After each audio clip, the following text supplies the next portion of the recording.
What is shaken, Internet? Welcome to the Monk preview series for the Legion expansion for World of Warcraft. Basically, earlier this week, World of Warcraft Blizzard released a whole bunch of class previews of all the different tanking classes and all the other classes as well on their site, basically of the preliminary changes to each class. This video will cover the Monk, specifically the Brewmaster Monk, the changes that they have slated, and my thoughts on those changes. So let's go ahead and start off with just the text that they have here. I'm going to skip some of this text and go right to the meat. So, monks were introduced in Mists of Pandaria, and their story is woven directly into the expansion's rich and vibrant lore. Monks bring a unique martial arts style to any fight and harness an exotic form of magical energy that's unfamiliar to those who practice other arcane arts. They seek spiritual balance in life and in combat, and as dangerous as monks can be on the battlefield. And as dangerous as monks can be on the battlefield, they're rarely looking to pick a fight without just cause. They view the world through different lens, finding power through serenity and inner peace, then expressing it through artful combat techniques and powers that mend life. Perhaps most unsurprisingly, monks are also adept at producing powerful brews they consume to aid them in battle. In Legion, we're focusing on making sure monk abilities and gameplay better match the class's vivid backstory. We're also looking at abilities that already lend themselves well to Monk's character, but whose mechanics are in need of polish. Now let's scroll down here, and I will cover the Brewmaster Monk specifically. I'm going to skip this little bit of lore text, because that's unimportant, so let's jump directly to this gameplay. The gameplay for Brewmasters hasn't quite fit their archetypes to this point. Rather than being the tricky martial artists staggering around with an evasiveness that frustrates their opponent while being a little squishy when taking an unmitigated blow, Brewmasters have been more focused around large absorption shields and clutch self-healing. Our new design approach is to get more gameplay depth out of their strong thematic abilities. Instead of Chi as a resource, which had little depth for Brewmasters, we're switching to charges on brew abilities that other abilities still interact with. So, before we talk about the actual changes to the abilities, let's read into that a little bit more. Basically, what they want to do is they want to get rid of Chi. I am 100% for this. I am okay with getting rid of Chi because it really didn't matter that much. Basically, it was just, okay, you have Chi. Cool stuff. I have to press this button a couple times before I can press this button. So, yeah. Now, we're going to have to see how the brew stuff works. Basically, we can talk about some of these cooldowns that we're going to see down here changing, but overall, I'm okay with the changes as far as removing Chi. Removing Chi is definitely an okay move by me. Okay, let's talk about our defensive moves. Let's just cover the moves briefly real quick. So, defensive, Iron Skin Brew. Instant, 20-second recharge, 3 charges. Increases your stagger amount by an additional 60% for 6 seconds. Shares charges with Purifying Brew. So basically this means this increases your stagger by 60%. So it's similar to what we have in Blackout Kick. So that's cool. The 3 charges on a 20-second recharge for lasting 6 seconds. I'm okay with this. It feels like that's going to be just enough. We'll have to wait and see. A 20-second recharge is okay. The 3 charges, just the math, doing the math on that, it sounds like it's just a little bit shy of, 75% uptime-ish, maybe? But it also depends on how often you're tanking. If you're going to be off tanking every, 30 to 40 seconds, this would be perfectly fine. You will basically keep this up all the time. Otherwise, we'll have to wait and see. Next up is Purifying Brew. Instant 20-second recharge, 3 charges. Instantly purifies all of your stagger damage. Shares charges with Iron Skin Brew. Huge change here. Instead of having our, I can't remember what it's called, the brew that removes the stagger. I can't remember what the name of that ability is. I've seen it on my bar, I've got it on my hotkeys, and I can't remember the name of the ability. Regardless, instead of having that, maybe it's called Purifying Brew. Is that what it is? I haven't looked at that ability in such a long time. Either way, instead of just having that cast at any time we want, we now have 3 charges of it. This is going to be cool. I kind of like this change because you'll be able to use it instead of just saying, whenever you can, whenever you have a spare Chi, go ahead and use it.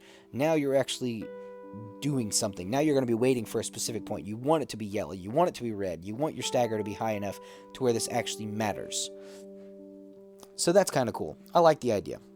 But the thing is, One thing I didn't notice there is that it does share charges with Ironskin Brew. So basically, you either have to spend a charge to increase your stagger, or spend a charge to remove all of your stagger. And it's on a 20-second recharge. Both of them have the 20-second recharge.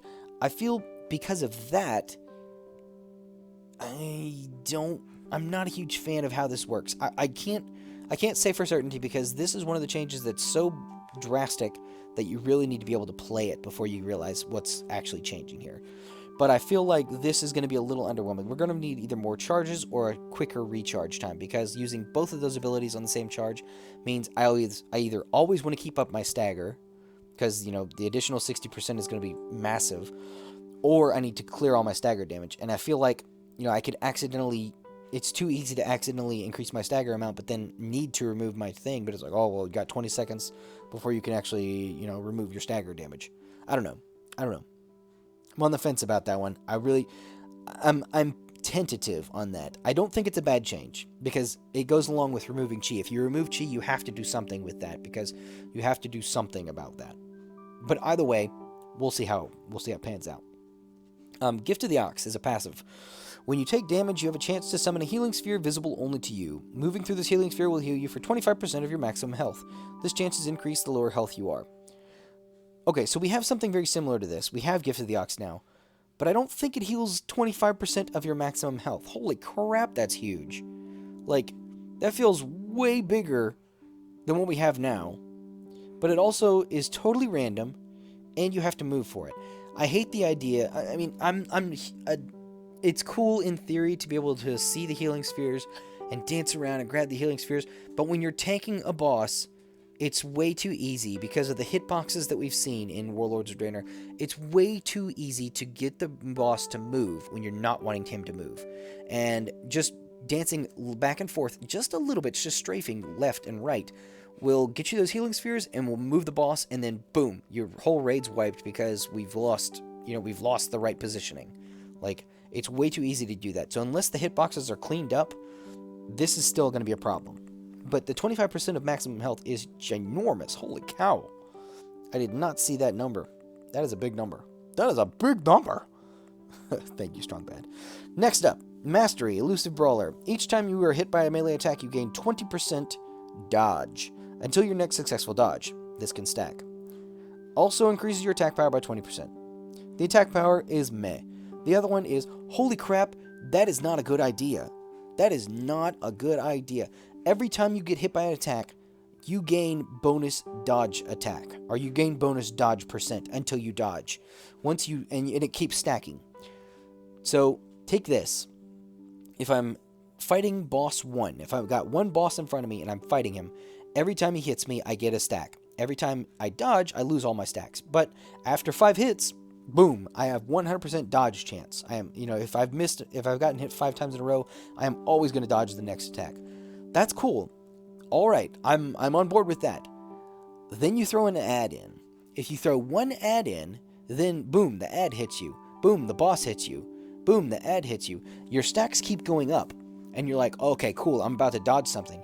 Then the ad hits you, and you dodge the ad, and it's like, well, cool, you got dodged.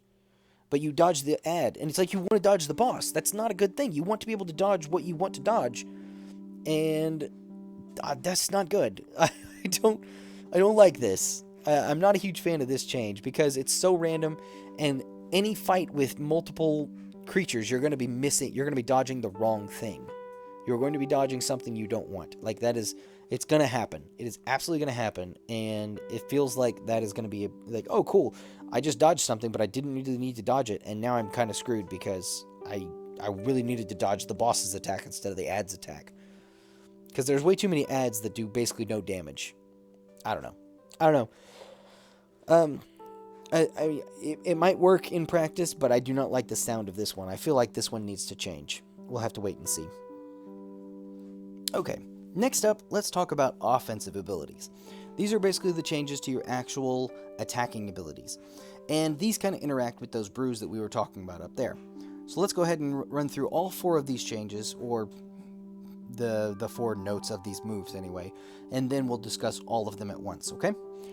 Cake Smash is up first. 40 energy, costs 40 energy, 15-yard range, instant, 8-second cooldown. Smash a keg of brew on the target, dealing strong damage to all enemies within 8 yards and reducing their movement speed by 50% for 15 seconds. Reduces the remaining cooldown on your brews by 4 seconds.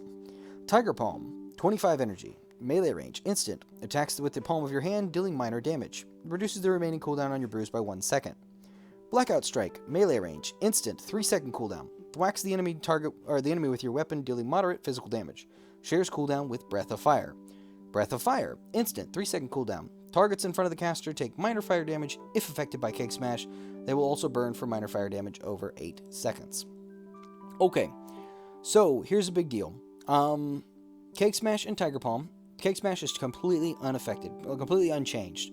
So is Tiger Palm. Both of these things... Okay, so that's not completely true. Cake Smash is completely unchanged as of now. Basically, it's going to do exactly the same thing, exactly the same amount of damage, slowing, all that good stuff. Same cooldown that it has now. The difference is that it will reduce the cooldowns on your brews. So that Purifying Brew and the Iron Skin Brew that we were just talking about, those 20-second recharges will be reduced by 4 seconds if you use these Cake Smash, which you, of course, will be using on cooldown. Because you're using Cake Smash on cooldown, that means every 2.5 Cake Smashes, or every 2.5, you will be using 2.5 Cake Smashes every recharge, which means that if you're using 2.5 Cake Smashes, you're reducing on average 10 seconds of the 20-second recharge. Now, because of this change right here, specifically on Cake Smash, I think that the recharges are going to be okay. Like I was saying, I don't like the Purifying Brew, Iron Skin Brew. I'm not 100%, or is it Iron Fur Brew? Let me just scroll up here and make sure. Yeah, Iron Skin. Yeah, Iron Skin. Iron Skin Brew. Because of the changes to Cake Smash, which reduces the recharge, that might be okay. But I want to see the number. I'm kind of excited. I'm kind of tentative. I'm not 100% sure. But I think with the Cake Smash changes, we will be okay. Now, Tiger Palm. Tiger Palm is basically going to do the exact same stuff. It's going to do damage. It's going to do minor damage to the enemy, and you will use it all the time. It has no cooldown. Problem is, now Tiger Palm costs energy. Actually, currently, it costs no energy to do Tiger Palm. It is a no cooldown, no cost whatsoever. You just keep spamming all day, every day. Now, because it actually costs energy to do this, I don't know if Tiger Palm is really going to be a thing. I mean, Tiger Palm will be used in the interim, but when you can't use Cake Smash, is basically going to be the long and short of it. If you're at full energy, you're going to be using Tiger Palm. Otherwise, you're going to be using Cake Smash for your energy. It feels like, unless there's something else in here, energy is just such a waste. Now, granted, they're not saying anything about our healing, the Zen, I can't remember the stupid move, healing Zen move thing that heals us and does damage to the nearby thing. I can't remember the name of the ability, but that is an energy cost move that currently creates chi. It's one of our chi generators. We have Cake Smash, we have the Healy move, and we have Jab. So Jab isn't listed on here, so Jab could potentially be our new thing. I'm not 100% sure. It'll be kind of a toss-up. Like, Tiger Palm is going to reduce the remaining cooldown of your brews by 1 second. If Jab does not reduce the cooldowns on your brews, then we probably will be using Tiger Palm all of the time and Jab none of the time, because that's basically what it's going to be. We won't want to do more damage if we can reduce the cooldown on our brews, because our brews are going to be what lets us tank better. The brews are going to be the defining tank moves. So because we are tanks, we are going to be using Tiger Palm instead of Jab. If that's the case, we'll have to wait and see. Now, as far as Blackout Strike and Breath of Fire, basically these are going to be interchangeable. Use one or the other. They don't share cooldowns, but they do. No, they share cooldowns. So you're always going to be either using Blackout Strike for single target and Breath of Fire for multiple targets, kind of thing. It's just see what it seems like it's going to be. So, great. I mean, they're just going to be a button you press in between Cake Smashes. That's all this is. It means nothing else. That is literally all that's going on there. So either way, that's pretty much all the changes. Obviously, there's some major changes here. The biggest change is obviously going to be removing chi. Removing chi basically lets you no longer have to manage your basically your chi management is gone. There is no more chi management. Like, that's not a thing. The cooldowns on everything are going to be set to where now you're going to still have to maintain a little bit on energy. You're going to have to manage your energy, but I don't think you're going to have to manage it that much. Basically, you'll be using Keg Smash on cooldown, the Healy thing if it's still in and that's on cooldown, and then you'll be using Tiger Palm in the interim, unless Jab also does some kind of removing cooldown on your brews. But those are going to be the 3 moves. Basically, Keg Smash, Healing, Tiger Palm. Those are all the moves you're going to be using. Interim, you're going to be using Blackout Strike and Breath Fire just for bonus damage. I mean, they're really just there as filler. They are filler moves. That is all there is. And finally, we have this the brews. So because instead of managing your chi, now you're going to be managing a little bit on energy, and then you're going to be finally being able to just manage stagger. You're going to literally do nothing but stand around and understand how stagger works. You're going to have to 100% master stagger to master the Brewmaster, which I'm perfectly fine with. The stagger mechanic, when it came out, when the Monk class came out, the stagger mechanic was cool and was the defining thing. But there were so many other things that you had to manage, it kind of got lost in the wayside. And then it was like, okay, well, just as long as you can keep up Blackout Kick, and as long as you have enough chi, you're always going to have stagger up all the time. Now it's going to be, when do you use the Purifying? When do you use Iron Skin? You got to keep that stagger as high as possible for as long as possible, and then use the Purifying at the right time.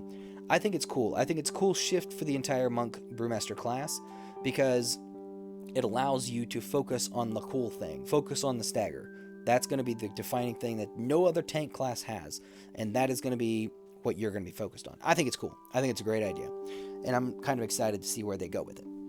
I don't like the mastery thing. The mastery dodge thing is really dumb, but we'll see if they change that or if there's something else down the pipes. I don't know.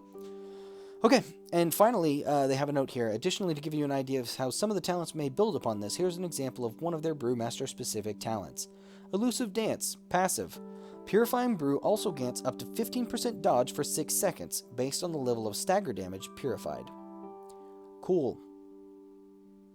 I guess.